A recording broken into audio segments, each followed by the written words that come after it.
거룩한 주일 아침 예배 자리에 나와서 예배를 드리는 사랑하는 성도님들 한 분 한 분마다 하나님의 주신 귀한 은혜와 사랑이 넘치시기를 축복합니다. 저는 오늘 역대상 16장의 말씀을 가지고 아름답고 거룩한 것으로 예배하라 라는 제목으로 말씀의 은혜를 나누려고 합니다. 한창 여러분 항저우 아시안게임이 진행되고 있었죠. 사진 한 장 보여드릴게요. 별로 공감하시지 않으시는 분위기인데 저 사진이 언제 나온 이야기냐면요, 아시안게임에서 롤러스케이트 3000m 결승 사진입니다.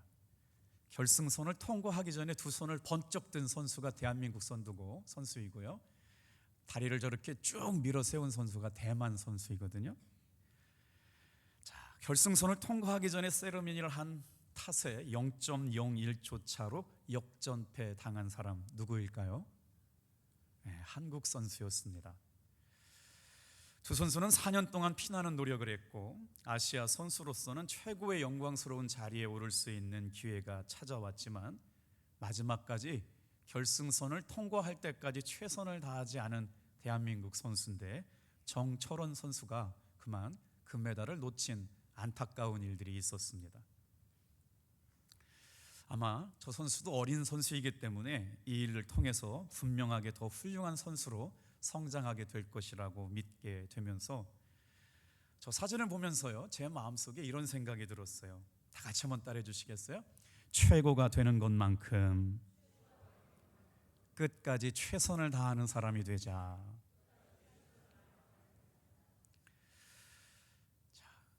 저와 여러분의 삶에 정말 최선을 다해야 될 일이 있다면 뭘까요? 저는 이렇게 생각합니다. 우리 옆에 분에게 이렇게 인사하면서 말씀 나눴으면 좋겠어요.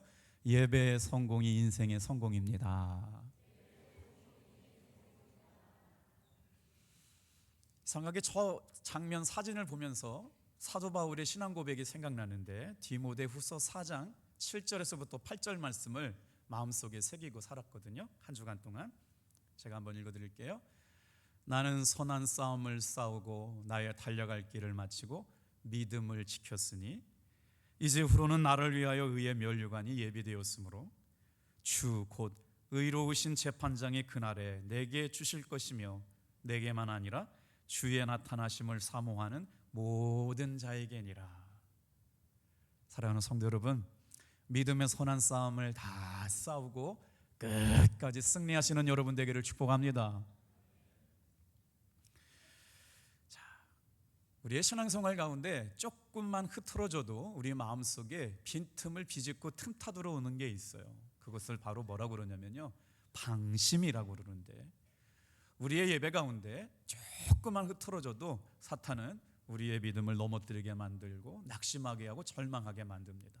그렇기 때문에 끝까지 흔들리지 말고 예배의 성공이 인생의 성공이 되는 줄로 믿으시길 바랍니다. 어떤 목사님이 친구를 만나서 자꾸 물어보니까 뭐라고 질문하냐면 어쩌다가 목사가 됐느냐고 질문하더라는 거예요. 그래서 어떻게 목사가 됐냐고 대답하려고 하다 보니까 너무 길어가지고 예배드리다가 목사가 됐다고 그랬어요. 여러분, 정말 놀라운 일이 아닙니까? 예배 한번 잘 드리면요, 인생이 바뀌게 될 줄로 믿습니다. 수지 맞는 역사가 일어날 줄로 믿습니다. 그래서 이 예배가 얼마나 중요하냐면 그렇게 놀라운 은혜가 있는 것이 바로 예배이기 때문에 말씀을 묵상하면서 이제 올해도 10월달, 11월달, 12월달 이제 2023년의 마지막 종반도를 향하여 가고 있는 때에 다시 한번 우리가 하나님 앞에 아름답고 거룩한 것으로 예배하기를 다짐하면서 말씀을 들었으면 좋겠어요. 하나님을 정말 잘 믿고 싶은 분들은 어디서부터 시작해야 되느냐? 하나님을 잘 믿는 기본 중에 기본이 예배입니다, 여러분. 그래서 우리는 수없이 예배를 잘 드리려고 하지만 어느 순간부터 우리 마음속에 예배의 감격이 사라지고 예배가 지겹게 느껴지고 예배를 통해서 뭔가 기대가 없다면 여러분 큰 일이라고 생각하셔야 됩니다. 보세요, 예배를 바르게 드리는 것이 얼마나 중요한지 말씀을 한번 찾아볼게요. 예배가 무엇인지 모르기 때문에 실패하는 인생들이 참 많았는데, 여러분 인류의 최초의 살인사건이 언제 일어나느냐? 예배를 하나님 앞에 제사를 드린 아벨의 제사, 가인의 제사의 사건 이후에 일어나게 되었습니다. 창세기 4장 말씀에 보면 하나님께서는 가인과 아벨의 제사를 받으시고 아벨의 제사를 받으시고 가인의 제사는 받지 않으셨잖아요. 그래서 가인이 심히 분해가지고 아벨을 시기해서 죽이는 사건, 인류 최초의 살인 사건이 여러분 하나님 앞에 제사를 드리고 일어났다는 거예요. 무슨 말씀입니까? 예배를 하나님 앞에 바르게 드리지 않으면 그 예배를 드리는 것이 하나님 앞에 받아들여지지 않는 무서운 사건이었다는 것이죠. 제사장 가문에 유능한 아론이라고 하는 사람이 성경에 등장하는데 그 아들 중에 나답과 아비후라고 하는 제사장이 있었습니다. 이들이 레위기 10장 말씀에 보면 하나님이 드리라고 하는 불 말고 자기들 임의대로 드렸다가 제사를 드리다가 불에 타 죽게 되는 사건이 일어납니다. 여러분 사울 왕 아시죠? 다윗은 하나님의 마음에 합한 왕이었다고 했지만 먼저 왕이 되었던 사울이 하나님 앞에 제사를 드리겠다고 소와 양을 끌고 와가지고 허락도 없이 자기가 마음대로 제사장처럼 예배를 드린 것 때문에 하나님으로부터 영원히 버림받게 됩니다. 제사를 드리지 않는 게 나쁜 것이지 제사를 드린 게 나쁜 건가요? 그런데 놀랍게도 하나님은 우리가 드리는 예배가 진짜 예배인지 가짜 예배인지를 분별하고 계시는 거예요. 사랑하는 성도 여러분, 오늘 우리가 드리는 예배가 하나님이 받으실 만한 참된 예배가 되기를 간절히 사모함으로 예배할 수 있기를 축복합니다. 그렇다면 여러분 질문 하나가 있지 않습니까? 주일날 예배를 나왔고 시간을 드렸고 마음도 드리고 어떤 분들은 이렇게 감사한 금으로 예물까지 드리는데 어떤 예배가 하나님이 받으시는 예배고 은혜를 주시는 예배일까? 저는 오늘 이 예배의 말씀을 준비하면서 간절히 사모한 말씀이 있는데 열왕기상 18장 말씀에 예배 시간에 하나님의 불이 내렸던 말씀을 사모하면서 이 말씀을 드려요. 오늘 이 시간 사모하는 심령마다 머리 위에 심령 위에 성령의 불이 임하게 될 줄로 믿습니다. 여러분 이 말씀이 믿어지세요? 우리가 드리는 예배는 불이 임하는 예배입니까? 한 분만 그러네요. 다시 한번 물어볼게요. 우리가 드리는 예배는 성령의 불이 임하는 예배입니까? 어떻게 알죠? 제가 이렇게 큰 소리로 아멘 그러면 여러분 자동적으로 아멘하고 있잖아요. 질문 한번 해볼게요. 내가 드리는 예배가 하나님이 받으시고 기뻐하시는 불이 임하는 예배라는 걸 어떻게 할 수 있단 말인가요? 제가 생각하는 하나님이 임하시고 임재가 있고 불이 임하는 예배는 어떤 예배냐? 하나님께서 그 예배를 통하여 말씀을 마음에 새겨주시는 예배입니다.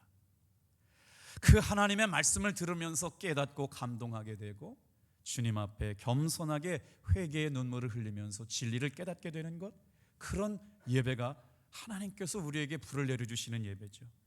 이상하지 설명은 할 수가 없지만 예배를 드리고 나서 기쁨과 감사를 주체할 수 없는 은혜를 마음속에 새기고 돌아갈 수만 있다면 그런 예배가 바로 불이 임한 줄 믿으시길 바랍니다. 여러분 우리가 드리는 예배에 불이 임하지 않으면 어떻게 될까요? 예배는 지루해지고 설교는 길게만 느껴지고 꼭 그렇게 새벽에도 나오고 낮에도 나오고 저녁에도 나와야 되느냐? 여러분 우리의 예배를 의심하기 시작하게 됩니다. 오늘 우리가 읽고 있는 역대상은 아담부터 다윗까지 이야기 있거든요. 역대상이라고 하는 건 역사를 기록해 놓은 이스라엘의 역사책과 같은 책인데 이 말씀을 깊이 묵상해보면 어떤 내용이 나오냐면 하나님을 기쁘시게 했던 사람들의 이야기. 어떻게 하나님을 기쁘시게 했느냐? 예배를 통해서 하나님을 기쁘시게 했던 사람들의 이야기가 성경에 기록되고 있어요. 여러분 오늘 이 예배를 드리면서 하나님께서 여러분을 불꽃 같은 눈길로 보고 계시다고 생각을 해보세요. 지금 이 공간에 임재하여 주시고 여러분의 마음과 생각을 꿰뚫어 보고 계신다고 생각하면서 예배를 드려보자고요.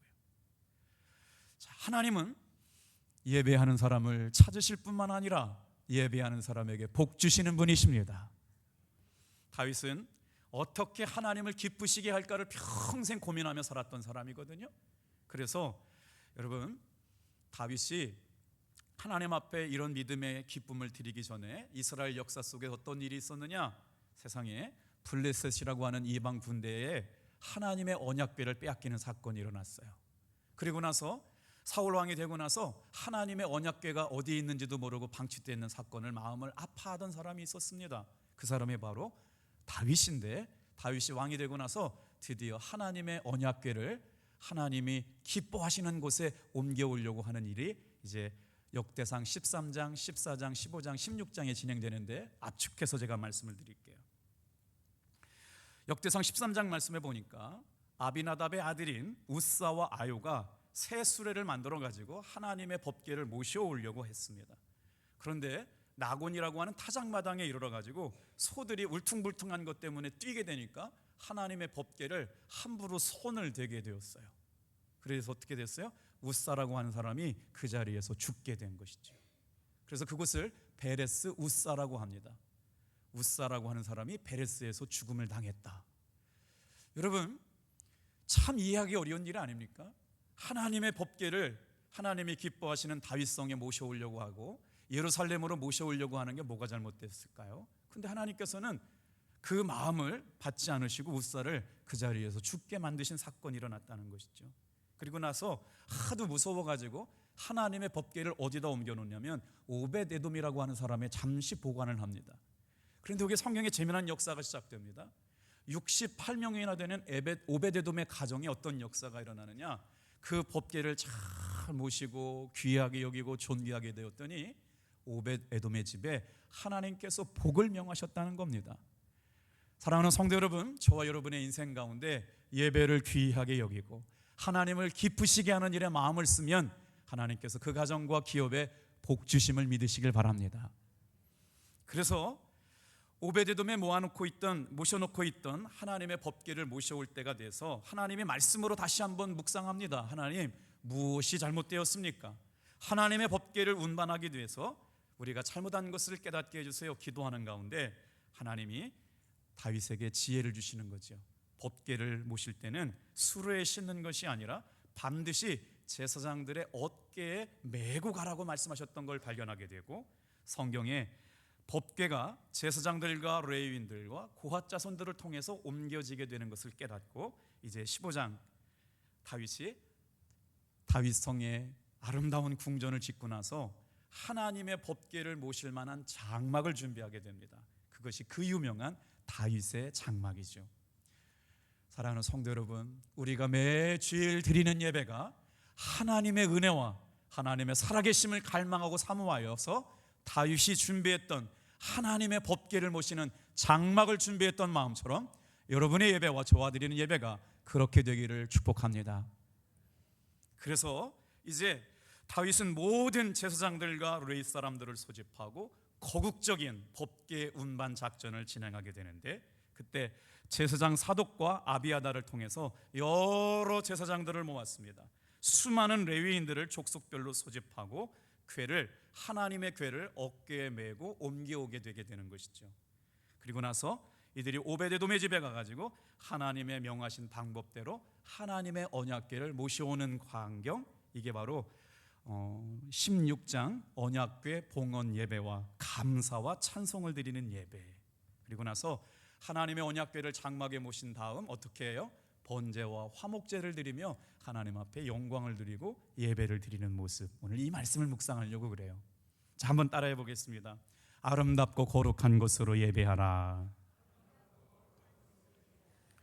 그렇다면 어떤 것이 하나님 앞에 아름답고 거룩한 예배가 될 수 있을까? 세 가지를 묵상하려고 그러는데 다 같이 한번 따라해 볼게요. 예배는 마음의 중심을 다해서 하나님을 찾는 것입니다.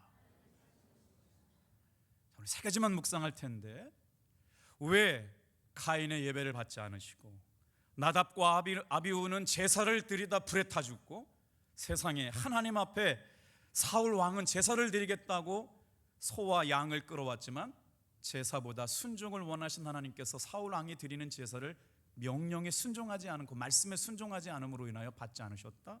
그래서 우리가 예배를 하나님 앞에 드리면서 먼저 생각해야 될 것이 있는데, 예배는 마음의 중심을 다해서 하나님을 찾는 것으로부터 시작된다라고 하는 거예요. 그리스도인의 첫 번째 의무가 있다면 마음을 다해 하나님 앞에 영광을 돌리는 일인 줄로 믿습니다.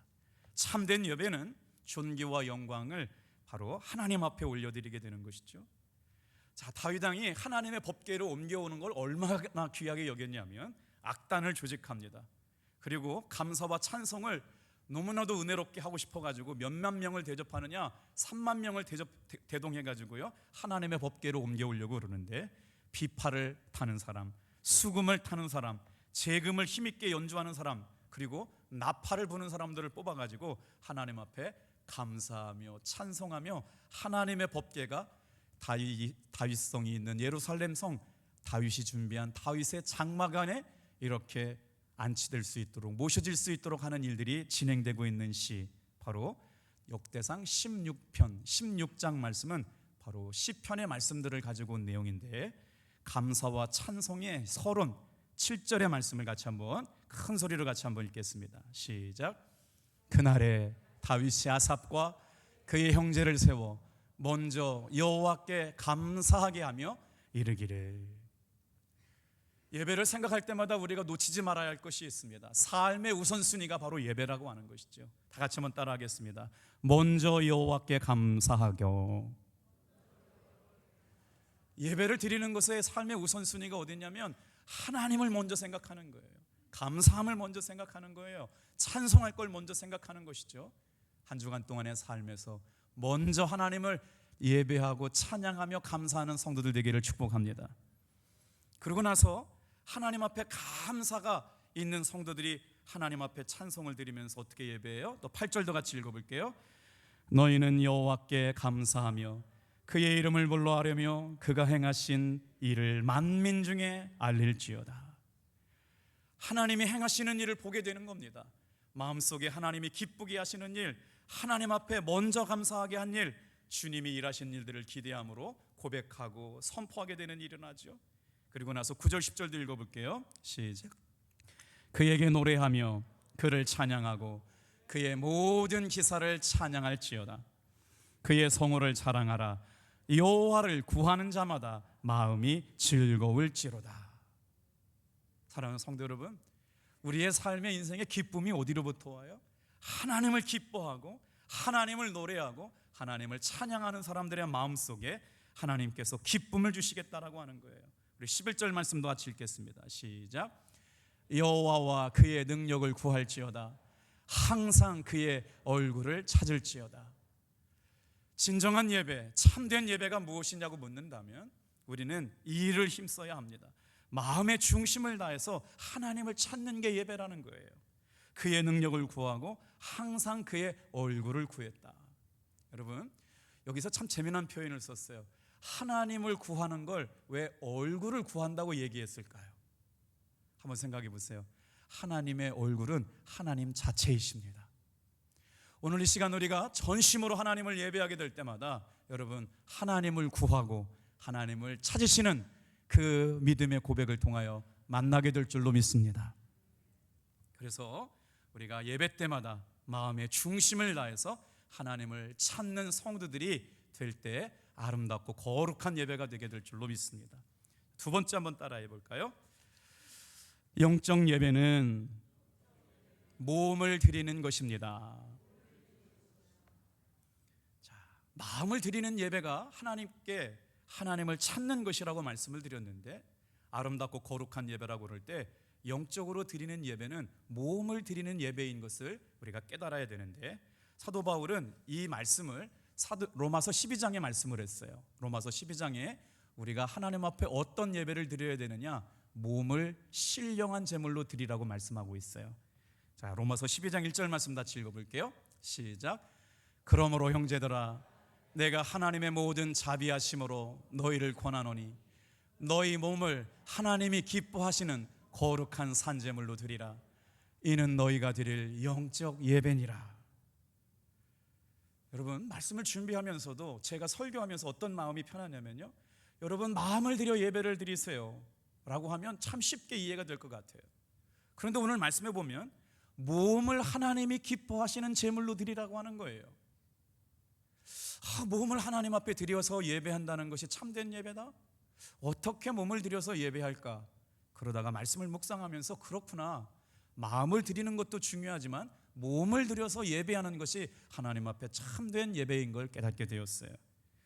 우리가 지금까지 예배를 열심히 드리면 다 되는 줄 알았습니다. 그러나 예배를 열심히 드리는 것보다 바르게 드리는 것, 참되게 드리는 것이 주님의 기쁨이 될 줄로 믿습니다. 여러분, 예배를 드리는 목적이 무엇인지 생각해 보시면서 예배를 드렸나요? 주일날 예배에 나와서 하나님이 기뻐하시는 예배를 드린다고 했는데 예배를 드리는 목적이 무언가 생각해 보고 예배를 드린 적이 있나요? 여러분, 예배를 드리는 진정한 목적은 다 같이 한번 따라해 볼까요? 삶의 변화에 있습니다. 정말 놀라운 사실은 수없이 많은 시간 동안 예배를 드려도 삶의 변화가 없다면 이것은 진리로 예배하지 않은 것입니다.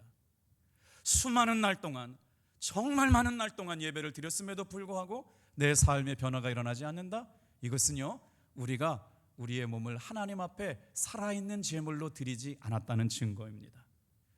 혹시 주일마다 드려지는 예배가 지겹게 느껴지십니까? 30분 설교 듣는 시간이 여러분 지루하게 느껴지십니까? 그런 분이 계시다면 여러분은 마음으로, 지금 몸으로 하나님 앞에 제사하지 않고 있는 것일 수 있습니다. 그래서 오늘 우리 마음의 예배가 지겨워지면 큰일인 줄 알고 다시 한번 하나님 앞에 마음을 다해서 전심으로 예배하고 하나님을 찾는 예배자, 영적으로 몸을 들여서 예배하는 예배자가 되기를 주님의 이름으로 부탁합니다. 그러면 몸을 들여서 제사를 드리는 것이 무엇인지 설명을 드려볼게요. 하나님께서는 제물이 있어야 예배가 성립되게 하셨어요. 제사에는 제물이 반드시 필요했기 때문에 사도 바울은 자신을 하나님이 기뻐하시는 살아있는 희생의 제물로 드린 것, 예수님이 그렇게 전제로 드려진 것처럼 자신의 삶도 드려지길 원했거든요. 보세요, 어떤 제사에 그 제사가 드려질 때 성격이 어떻게 결정되느냐, 어떤 제물을 드리느냐에 따라서 제사의 성격이 결정됩니다. 우리는 어떻게 하나님 앞에 몸을 드리는 제사를 드려야 될까요? 아벨이라고 하는 사람은 자기 양의 첫 새끼와 기름을 하나님 앞에 드렸습니다. 이것이 하나님 앞에 기쁨이 되었다고 성경은 말하고 있거든요. 아브라함은 100세에 난 자기 아들 이삭을 하나님 앞에 예물로 드리라고 하시는 말씀에 순종해서 이삭까지도 예물을 하나님 앞에 드렸지만 하나님께서는 여호와 이레로 그 이삭을 제물로 받지 아니하시고 수풀에 감추어졌던 제물로 받으셨습니다. 이것처럼 아브라함은 자신의 아들도 하나님 앞에 제물로 드렸습니다. 성경 중에 가장 중요한 제물이 있다면 누구실까요? 예수 그리스도이십니다. 예수님께서는 자신의 몸을 십자가에 드려 희생의 제물, 인류를 위한, 죄를 위한 속죄의 제물로 드리셨습니다. 여러분, 이것을 믿고 기도하는 것이 예배인 줄로 믿습니다. 이 말씀을 묵상하다 갑자기 이런 생각이 났어요. 제가 강원랜드 안에서 길거리 예배를 전도한 지를 한 10년 정도 했거든요. 매표소에서 사람들이 카지노 객장에 들어가기 전에 1인당 10,000원씩 그 표를 사고 들어가는 동안에 제가 10년 동안 토요일 날 길에 서서 복음을 전했거든요. 어떤 사람은 저에게 가르침도 뱉고 재수 없는 놈이라고 하고, 그때마다 이상하게 찬송을 부를 때마다 눈물이 났던 찬양이 있어요. 주를 위한 이곳에 주님이 찾으시는 그 한 사람, 그 한 사람이 내가 되길 원합니다. 그리고 나서 어린 양 주 예수 주보혈만 하면 그렇게 눈물이 나더라고요. 그건 뭐냐면요, 강원랜드가 어떻게 예배 장소가 될 수가 있겠어요? 그때 예배를 드렸던 건 카지노도 하나님이 다스리시고 통치하시는 것 때문에 돈에 귀신에 속지 말고 하나님 믿고 주께로 돌아오라고 그 자리에 예배를 드렸었거든요. 사랑하는 성도 여러분, 제물이 있어야 예배가 성립됩니다. 오늘 정말 예수님께서 내가 십자가를 지시기 위해서 희생의 제물이 돼서 세상 죄를 지어야지 라고 하는 마음만 있고 희생의 제물이 되시지 않았더라면 저와 여러분을 위한 구원은 이루어지지 않았을 겁니다. 예수님께서는 마음을 먹으신 것뿐만 아니라 자신을 희생의 제물로 십자가에 돌아가셔서 보혈의 피를 흘리심으로 말미암아 구원을 완성하신 줄로 믿습니다. 그래서 마음만 드리는 것이 아니라 몸을 들여서 예배하는 것이 영적인 예배라고 하는 것이죠. 오늘 29절 말씀을 같이 한번 읽어보겠어요. 시작. 여호와의 이름에 합당한 영광을 그에게 돌릴지어다. 제물을 들고 그 앞에 들어갈지어다. 아름답고 거룩한 곳으로 여호와께 경배할지어다. 여러분은 오늘 어떠한 제물을 가지고 주님 앞에 나왔습니까? 분명히 몸을 드리는 것. 여러분, 코로나를 지나면서 우리의 삶에 몸을 드리는 것보다 마음을 드리는 성도들이 많아지고 있는 것 같아요. 이제 코로나도 다 끝났습니다, 여러분. 마음을 드리는 것도 귀하지만 우리가 성전에 나와서 저와 여러분의 손과 발을 들여 입으로 찬송하며 하나님께 영광을 돌리는 예배자가 되기를 주님의 이름으로 축복합니다. 마음은 드리지만 몸은 드리기가 쉽지 않습니다. 주일 예배 때 헌금을 드리는 건 정말 귀한 일입니다. 그러나 예배가 시작되고 5분도 6분도 설교를 안 듣고 교회 통장에 헌금을 보내고 예배를 다 드렸다고 생각하면 여러분, 여러분의 예배는 무너지고 있는 것입니다. 진정으로 하나님 앞에 제물을 들고 나와 하나님 앞에 감사와 찬송을 드리며 그 이름에 합당한 예배를 드리는 성도들 되기를 주님의 이름으로 축복합니다. 이 진리가 명확해지면 예배가 끌려 나와 예배 드리는 게 아니라 하나님의 얼굴을 마주보고 대하는 예배가 될 줄로 믿습니다. 여러분, 예배 가운데 어떤 인내가 있다고요? 다 같이 한번 따라합시다. 하나님의 능력, 하나님의 얼굴. 하나님의 얼굴을 만난다는 건 하나님이 그 자리에 임재해 계시다는 겁니다. 오늘도 이 말씀을 준비하면서 저는 수도 없이 고백했습니다. 하나님, 우리가 드리는 예배 위에 성령의 불이 임하게 도와 주시옵소서. 자기의 몸과 헌신이 있는 희생이 담긴 예배, 시간을 드리고 마음을 드리고 손발을 드리고 물질을 드려 하나님 앞에 제물을 들고 나와서 예배하는 이 예배가 하나님 앞에 아름답고 거룩한 예배가 될 줄로 믿습니다.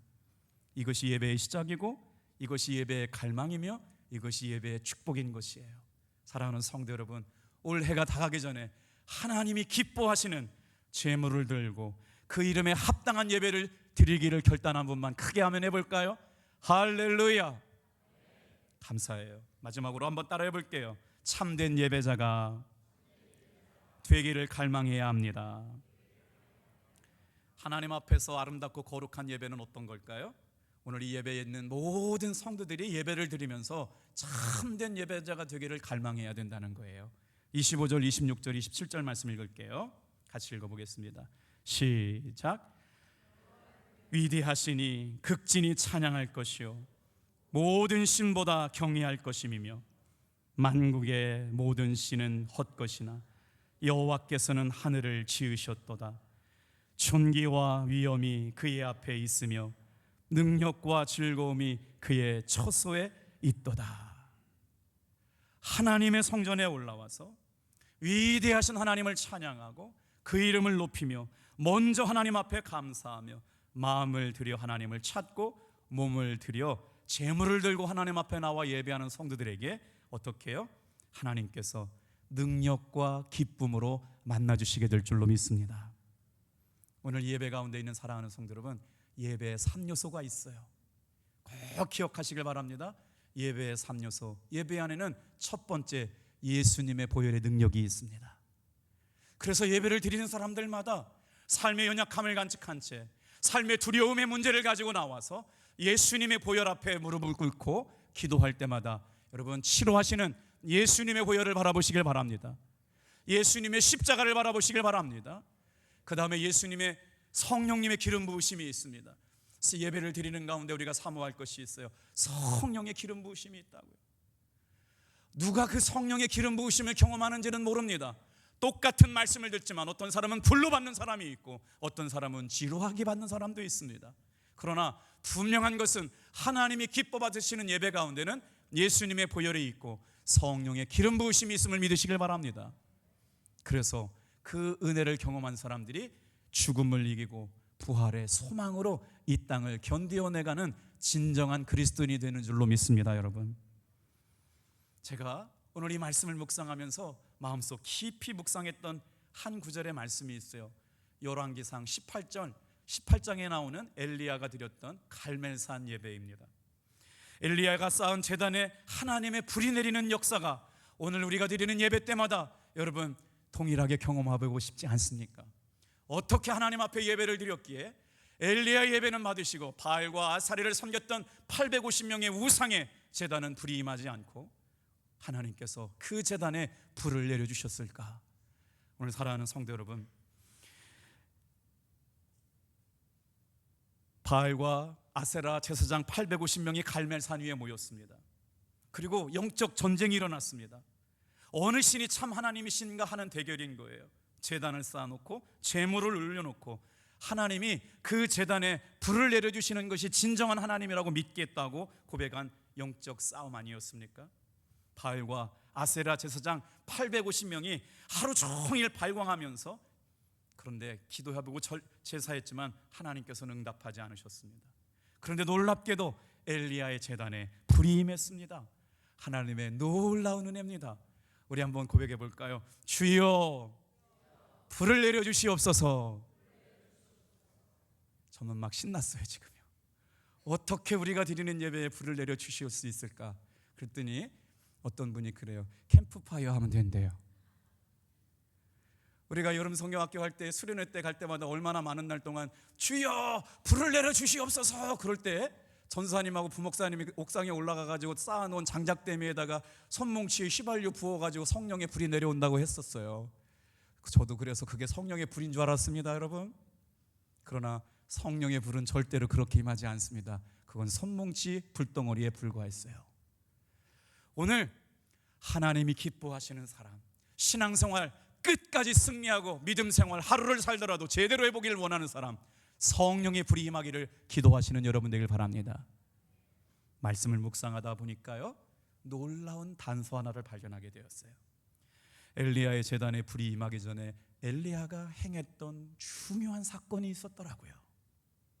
그것은 바로 무너졌던 제단을 수축한 일이었습니다. 열왕기상 18장 30절 말씀, 우리 큰 소리로 같이 한번 읽어볼게요. 이 일로 인하여 하나님이 엘리야의 제단에 불을 내리셨다면 우리도 본받아야 되지 않을까요? 같이 읽겠습니다. 엘리야가 모든 백성을 향하여 이르되 내게로 가까이 오라. 백성이 다 그에게 가까이 가매 그가 무너진 여호와의 제단을 수축하되. 엘리야의 시대는 영적 암흑기였습니다. 하나님의 이상이 보이지 않는 때였어요. 그러니까 수많은 사람들이 다 바알과 아세라가 진짜 하나님인 것처럼 거기서 길흉 화복을 점치고 있었잖아요. 누가 복 주시느냐, 누가 고치시느냐, 누가 살아계신 하나님이냐 라고 할 때 바알과 아세라가 그렇게 하나님이라고 믿고 사람들이 그렇게 따라갔던 것이었습니다. 그러니 엘리야가 얼마나 영적 암흑기에서 외로웠겠어요. 그러면서 하나님이 주신 지혜로 무너진 제단을 수축하기 시작합니다. 하나님께서 이스라엘의 12지파의 수대로 돌 12개를 놓고 그 뒤에 송아지 12마리 각을 떠서 제물로 올려놓습니다. 예배 가운데 제물로 드리는 것이 이렇게 중요한 것이고요, 무너진 성전 벽을, 여러분, 무너진 제단을 수축하고 나서 그 위에 제물을 올려놓고 드린 이 예배로 인하여 하나님께서는, 다 같이 한번 따라합시다. 무너진 여호와의 제단을 수축하되. 그리고 나서 엘리야가 기도했을 때 불이 임한 것입니다. 여러분, 오늘 이 예배 자리에 있는 사랑하는 성도 여러분, 우리가 지금 다른 어떤 것보다 먼저 해야 될 것이 무너진 예배를 회복하는 저와 여러분 되기를 축복합니다. 우리에게 필요한 것은 정말 영과 진리로 예배하고 드려지는 예배다 하나님의 불이 내려지는 경험을 하는 것이죠. 여러분, 하나님의 불이 임하는 것 아까 말씀드렸어요. 오늘 나에게 들려주시는 레마의 말씀이 있습니다. 말씀을 들을 때 깨달아지는 게 있어요. 회개하는 게 있어요. 하나님을 기쁘게 하시고 싶은 마음이 막 생각나는 거예요. 그 예배마다, 우리가 드리는 예배마다 이런 예배가 되기를 소망합니다. 지난 금요일 날 한 성도님이 당진에 아주 좋은 아파트로 이사하셔서 신방 예배를 드리게 되었어요. 정말 하루하루가 기적 같은 일입니다.